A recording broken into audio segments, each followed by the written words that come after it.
Here I am, guys, back from the cottage on the lake with another Criterion review. Here you go. Hey, guys, back with another review, again from the cottage on the lake.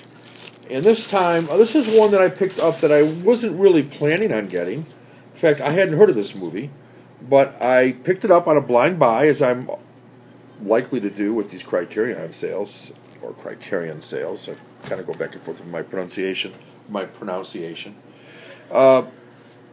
This one was a total blind buy, and I must say, a total pleasure. Really enjoyed it. And that is Steven Soderbergh's King of the Hill. It's a director-approved dual-format edition on Blu-ray and DVD. And really interesting movie. I watched the movie and all the extras. So it's spine 698. And that's what the spine looks like from the side. And here's what it looks like from the other side. This would be kind of how I would display it normally on my shelf. Your mileage may vary. And here's the back. A lot of people like to see the back. I'm not going to go through everything on here, but give you an idea. 1993, 103 minutes color, 5.1 surround sound. So this was a digitally restored film master, restored from a 2K digital film transfer. It should look, well, it does look very good. In fact, it looks gorgeous. In fact, one of the things Steven Soderbergh says in the interview that's on here, quite a lengthy interview about this particular movie and its follow-up, The Underneath. I thought the follow-up was going to be like this character. Again, it's not. It's a whole separate movie. I'll get to that in a minute. I have not watched that yet. But a nice booklet inside. And you can see the plot up here at the top. What happens is it's during World War II. I'm sorry, it's during the Great Depression, before World War II. So it's set in St. Louis, and the Depression, the 20s were a tough time. We really didn't come out of them well. This is late 20s, early 30s, I should say. So we really didn't come out of it well until really World War II. And this particular film by Soderbergh, it was a second film, and it focuses in on a young man, an adolescent. He's like 12, who's got to survive on his own in a broken down apartment complex. Broken down in that it doesn't look really dreadful. I mean, it's not like there's rats running in the corridor. It's kept up, but it's not. More and more people's apartments are being locked up with a padlock, and all their belongings are taken because they can't afford to pay the rent anymore because of the Depression, because nobody has a job. And so he does get, you can see that his mother gets sent to a sanitarium because of her tuberculosis. His father takes a trip selling watches, but it's out of state. He has all these states of coverage, but not the one they're not in Missouri. So unfortunately, this boy has to struggle by himself, and just to be by himself and so on. But really, really nice. This plastic's just got to come off here. It's going to come off shortly. It's just staying on until I get home. So let's take a look at the inside here. I really like the inside of this one. You've got the artwork right from the film. He collects cigar wrap. The wrappers around cigars, and he puts those on his little hat. So that's him and one of the local cops, bully cops.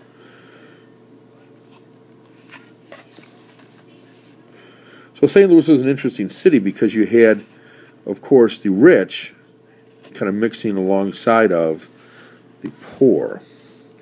This is an interesting thing they chose to, Criterion Collection chose to put on the disc. This is a meal that he cuts out of a magazine and puts on a plate and proceeds to eat, relishing every bite as if it were actually what's pictured. Piece of pie and so on. And the DVD features him looking through the transom. Pivotal scene there in the movie. And the other one, the Underneath, is on a separate DVD here or as an extra on the Blu-ray. I have not watched that one yet, but it looks like a good movie. A lot of blue, shot in a lot of blue from what I can see from the previews and so on that are on it, or the scenes that are on it. So here's the book that comes with it. There's some scenes. The boy listening at one of the doors. Actually, it's his door, I think.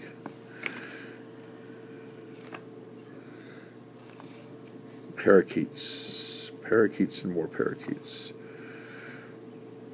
Interesting scene there. There.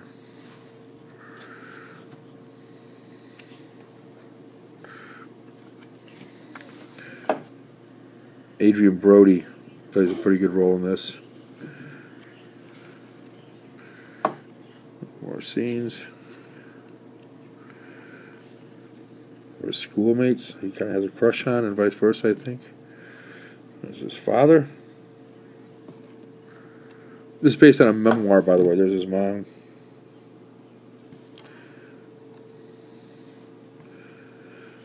Yeah. Yeah, Adrian Brody plays Lester. He's the guy that can get anything for you. He's kind of, kind of knows the ins and outs. He knows how to pick a lock and hotwire a car and all these things. I didn't know that. Katherine Heigl? That's Katherine Heigl? Let me go back. Hold on a second. It was Katherine Heigl, wasn't it? Katherine Heigl played Izzy on one of my wife's favorite shows, Grey's Anatomy. And the only one I can think of that could be hers is the one that I'm going to zoom in on here. That's got to be Katherine Heigl. I guess I can see that now that I look at her. Well, young Katherine Heigl. Well, there you have it. There's he and his brother before his brother gets taken away to live elsewhere because they can't afford to keep both of them.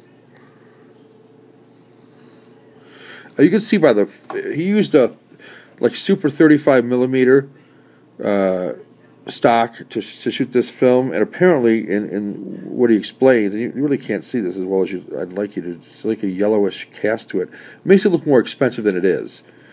One complaint that Soderbergh had about this movie is that he wished that he would have made it look grittier. That it's a beautiful movie, even though the guy's not living in a palace, and the St. Louis streets were not necessarily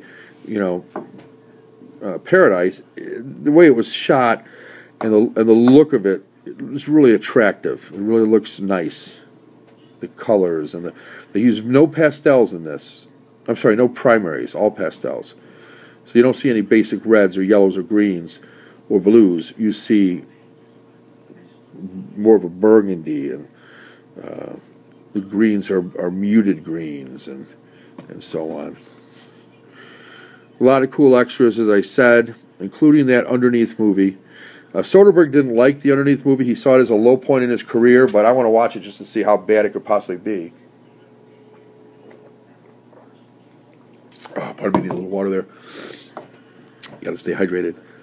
Well, I really liked The King of the Hill. I recommend it highly. If you like Soderbergh, if you like coming-of-age stories, if you're interested in stories that take place around the Depression, I wouldn't say it's an uplifting movie in any means, but the ending won't make you put a gun to your head or anything. I think you'll survive it. So anyway, King of the Hill, Steven Soderbergh. Hope you enjoy it, guys. Hope you enjoyed my video, and if you picked up the movie, I hope you enjoy the movie. I did, quite a bit. Till the next time, guys, take care.